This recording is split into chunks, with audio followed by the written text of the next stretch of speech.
કે તમને દુઃખ લાગે.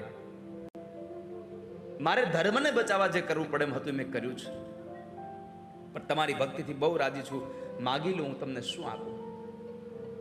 હવે તમને બધાને એક પ્રશ્ન કરું કે આવતીકાલ સવારે તમારી લીધેલી એક જે લોટરીની ટિકિટ છે એનો ડ્રો કાલ સવારે છે, અને આગલી રાતે ભગવાન આવીને તમને પૂછે કે તમને શું આપું, તમે શું માગો? સીધું છે, ભગવાન કાલ સવારે ઓલો ડ્રો મારા નામનો થાય. સાચી વાત છે ને? કાલે ટિકિટ મારા નામની ખુલે એવી કૃપા કરી દો. પણ આવતીકાલ સવારમાં યુદ્ધમાં જવાનું છે, અને આગલી રાત્રે ભગવાન કહે છે દાદા માગો, શું આપું? એણે એમ ન કહ્યું કે અમારો વિજય થાય એવું આપો, પણ ભગવાન એક કામ કરો, કુરુક્ષેત્રના મેદાનનું યુદ્ધ ભલે અમે હારી જઈએ, પણ મારા જીવનનું યુદ્ધ હું જીતી જાઉં, એટલા માટે મારા મરણના સમયે તમે મારી સામે ઉભા હો અને મારો પ્રાણ નીકળી જાય.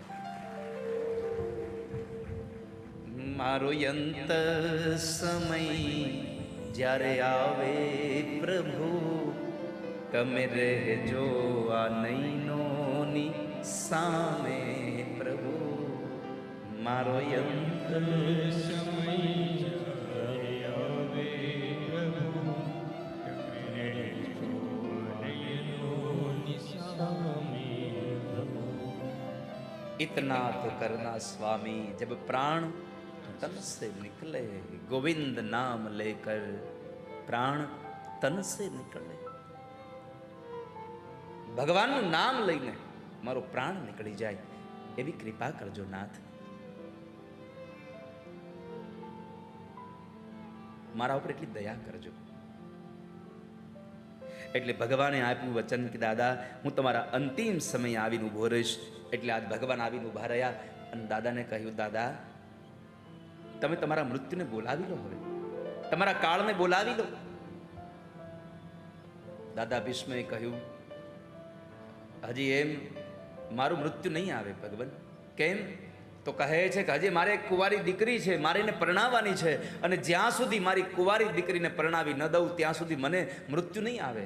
મારા ઉપર ચિંતા છે. અરે દાદા તમારે કઈ દીકરી કુંવારી છે? તમારે કઈ દીકરી કુંવારી છે?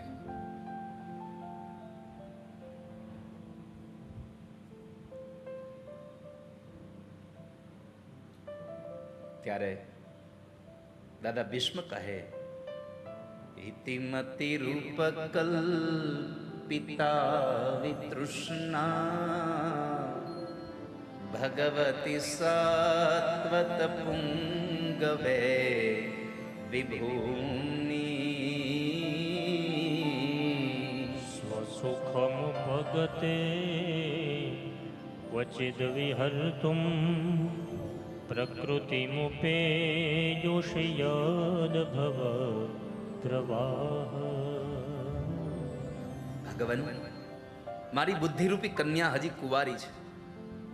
જ્યાં સુધી મારું આ મન, મારી આ બુદ્ધિ કોઈની સાથે લગાડી નહીં દઉં ત્યાં સુધી મને મૃત્યુ નહીં આવે. અને મારી ઈચ્છા છે કે તમારા જેવો મૃત્યુ આ સંસારમાં મને બીજે ક્યાં મળે. ભગવાન તમે મને અમારી બુદ્ધિનો હાથ ઝાલો અને મારો અંત સમય આવી જાય. ભગવાને પ્રશ્ન કર્યો હસીને દાદા તમારી દીકરીને તમને હું ગમું છું, તમારી દીકરીને ગમું છું કે નહીં એ તો કહો મને. અને વાત એ સાચી છે, મા બાપને મૃત્યુ અથવા તો મા બાપને દીકરી કન્યા ગમી જાય, પણ એકબીજાને તો ગમવું જોઈએ ને, મૂળ પાત્રને તો. પણ ત્યારે દાદા ભીષ્મએ જવાબ આપીને કહ્યું ભગવાન આ સંસારમાં કઈ એવી સ્ત્રી હોય જે તમને પરણવાની ના પાડે? કોણ ના પાડે તમને પરણવાની? ત્રિભુવન કમનમ તમાલ વર્ણમ રવિકર ગૌરવરાંબરમ દધાને વપુરલકકુલા વૃતાનુનાબ્જમ વિજય સખેરતિરસ્તુ મે નવદ્યા. ત્રિભુવન કમનમ તમાલ વર્ણમ, ત્રણેય ભુવનમાં તમારાથી સુંદર બીજું છે કોણ આ દુનિયામાં? આ સંસારમાં મેં ગઈકાલે કહ્યું હતું, ભગવાન જેવું રૂપ આ દુનિયામાં બીજા કોઈ પાસે નથી. આ સંસારમાં ભગવાન જેવું છે કોણ બીજું? મધુસૂદન શાસ્ત્રીજી મહારાજને વૃંદાવનમાં પ્રશ્ન કર્યો, બાપજી, આ સંસારમાં, આ વૃંદાવનમાં એવું કોણ તત્વ છે જે તમને ગમી ગયું? આ વૃંદાવનમાં એવું કોણ તત્વ છે જે તમને વધારે ગમે છે? અને ત્યારે એણે જવાબ આપ્યો તો, કૃષ્ણાત પરમ કિમપી તત્વ મહમ ન જાણે. મેં આ દુનિયામાં કૃષ્ણ જેવું તત્વ જોયું જ નથી ક્યાંય. પરમાત્મા જેવો મેં ભાવ કોઈનામાં જોયો જ નથી.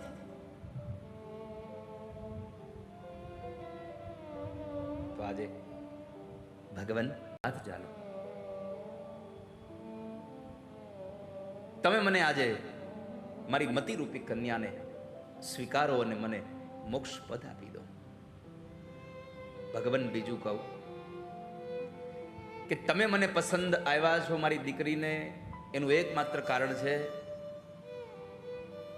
કે તમે કહ્યાગરા પતિ છો. તમે કહ્યાગરા પતિ છો, તમે કયું કરવા વાળા છો. એટલે ભગવાનને પૂછ્યું, દાદા મેં ક્યાં કોઈનું કયું કર્યું આજ સુધી? ભીષ્મ દાદા યાદ કરાવ્યું, ઉભારો યાદ કરાવું. તમને યાદ નહીં હોય, મને યાદ છે. સપદી સખી વચો નિશમ્ય મધ્યે નિજ પરયોર બલયોરથમ નિવેશ્ય સ્થિતવતી પરસે નિકાયુરક્ષણા રતવતી પાર્થ સખેરતીર મમાસુ. ભગવાન યાદ છે તમને? જ્યારે કુરુક્ષેત્ર મેદાનમાં બે પક્ષ સામા ઉભા હતા. એક બાજુ પાંડવનો પક્ષ હતો અને એક બાજુ કૌરવનો પક્ષની સેના ઊભી હતી. અને એવા સમયે ત્યારે તમે જ્યારે રથ બન્યા, સારથી બન્યા હતા.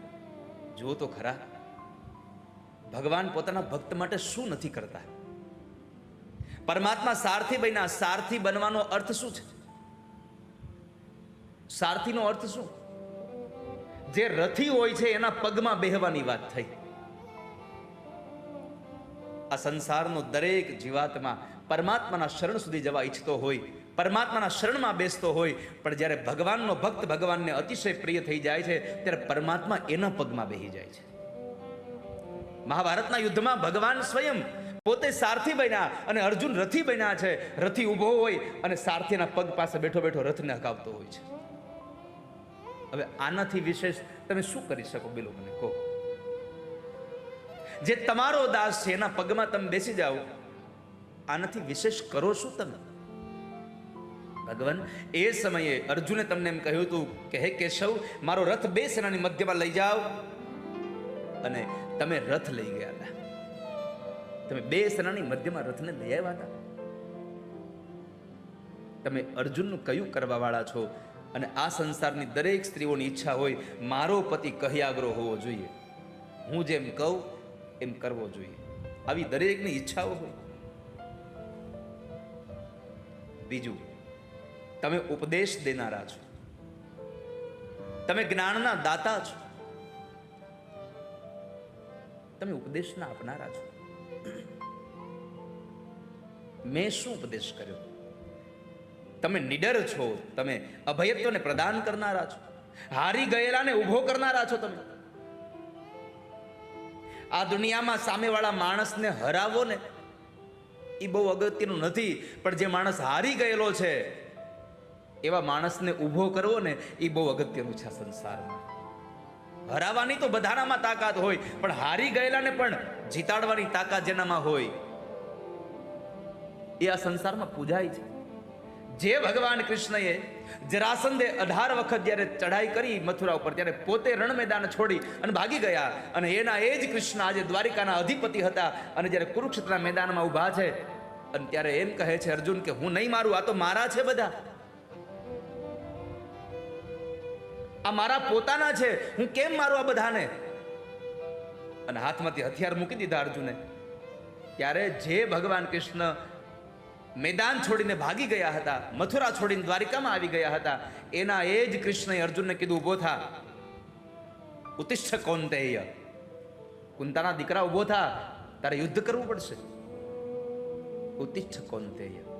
અને કેટલા પ્રશ્નો અર્જુને કર્યા ભગવાનની ગીતાજીમાં. અને પછી જેલે ભગવાને કીધું હવે ચૂપ, એક પણ શબ્દ બોલતો નહીં, એક પણ શબ્દ ન બોલીશ હવે સાંભળતો રહે. અને છેક સુધી ભગવાનનું સાંભળતો રહ્યો.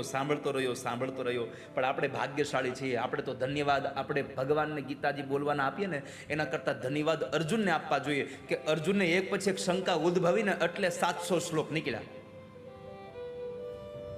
જો અર્જુનને શંકાઓ જ ન ગઈ હોત તો ભગવાનના મોઢામાંથી 700 શ્લોક નીકળ્યા જ ન હોત ગીતાજીના. અને એ સમયે પરમાત્માએ જ્યારે એટલો ઉપદેશ આપ્યો અને એ ઉપદેશ જ્યારે અંદર ભીતરમાં લાગી ગયો ત્યારે છેલ્લે એટલું કીધું, કરીશે વચનમ તવ. હે કૃષ્ણ, હવે તમે જેમ કહો એમ કરવા તૈયાર છું. અને કીધું, ઉપાડ ગાંડીવ, ચડાવ બાણ. ભગવાન, તમે બીજાને ઊભા કરવા વાળા છો, બીજાને તમે હિંમત દેનારા છો, લડવૈયો તૈયાર કરનારા છો, એટલા માટે મને ગમો છો. અને સૌથી છેલ્લી વાત તમને કહું ભગવાન, કે એ વાત એ છે કે તમે તમારા ભક્તોની લાજ રાખવા વાળા છો. તમારા ભક્તોની તમે લાજ રાખવા વાળા છો. દાદા, મેં શું લાજ રાખી? દાદા ભીષ્મએ 11 શ્લોકોમાં જે સ્તુતિ કરી છે ને, આ સ્તુતિ કેવલ પરમાત્મામાં મન લગાડવા માટે છે. કેવલ પ્રભુમાં આપણો પ્રાણ, આપણો જીવ, આપણું મન કેમ લાગી જાય, બુદ્ધિ ભગવાનમાં કેમ લાગે, એના માટે છે. બીજું, આ સ્તુતિ કેવા સમય ગવાણી છે કે જ્યારે દાદા ભીષ્મનો અંતિમ સમય હતો, બાણ શૈયા ઉપર પોઢેલા હતા, અને છતાં કાળ જ્યારે નહોતો આવતો ત્યારે આ સ્તુતિ ગાય અને પછી કાળ આવ્યો. એટલે મારે તમને એ કહેવું છે કે આપણા સમાજમાં, આપણા સગા સંબંધીઓમાં કોઈ ઘણા સમયથી પીડાતું હોય, ઘણા સમયથી એ માણસ બીમારીમાં સપડાઈ ગયો હોય, એનો પ્રાણ છૂટતો ન હોય, આખો ઘર એના માટે પ્રાર્થના કરતું હોય કે હવે ભગવાન લઈ જાય તો સારું. અને એવા સમયે એનો જીવ જ્યારે પરમાત્મા સિવાય ક્યાંય પરમાત્મા લાગતો ન હોય, ઘરમાં એનો જીવ લાગેલો હોય, ત્યારે એવા લોકોની પાસે જઈ અને આ 11 શ્લોકનું તમે ગાયન કરશો ને તો કદાચ મને એમ લાગે છે કે ભગવાન એને તેડવા માટે આવી જશે. 11 શ્લોકો કથા કીર્તનની બુક છે. જેની પાસે પણ મારે આજે તમને એ કહેવું છે, આ કથા કીર્તનની બુક જેટલા લોકો પાસે છે ને એ બધા લોકો રોજ અહીંયા બુક સાથે લઈને આવજો. કેમ કે જેટલા ગીત ગાઉં છું ને એ બધા ગીત આમાં આપ્યા છે, જે સ્તુતિઓ ગાઉં છું એ સ્તુતિઓ આમાં આપી છે. એટલે આપ સૌને મારી પ્રાર્થના એટલી છે કે જ્યારે પણ આપ અહીંયા આવો ત્યારે મોબાઈલ ભૂલી જાજો પણ આ બુક નહીં ભૂલતા. 2 કામ થશે, એક તો હારે ગીત ગાવાની મજા આવશે અને તમને જે ગીત ગાવો એનો રાગે આવડી જાય. નકર તમે મારી વગરનું એક ગીત ગાવા તમે શીખા વગર જાશો તો એ ગીતનું તમે પોસ્ટમોર્ટમ કરશો પાછા ઘરે બેઠા બેઠા. નહીં કરવાનો એવો રાગ કરશો. એટલે મારી પ્રાર્થના એટલી છે તમને કે જ્યારે આવો ત્યારે કથા કીર્તનની બુક સાથે લઈને આવી. એમાં 6થા શ્લોકમાં ભગવાનને કહે છે, સ્વનિગમમ પહાયમ પ્રતિજ્ઞા મૃતમધિકાર તુમવપ્લુતો રથસ્થ. રથ ચરણો ભયા ચલતો હરિવહં તુમિભં ગતો તરીય. પરમાત્માની સ્તુતિ સંભળાય માટે બુક સાથે લઈને આવી. આનો અર્થ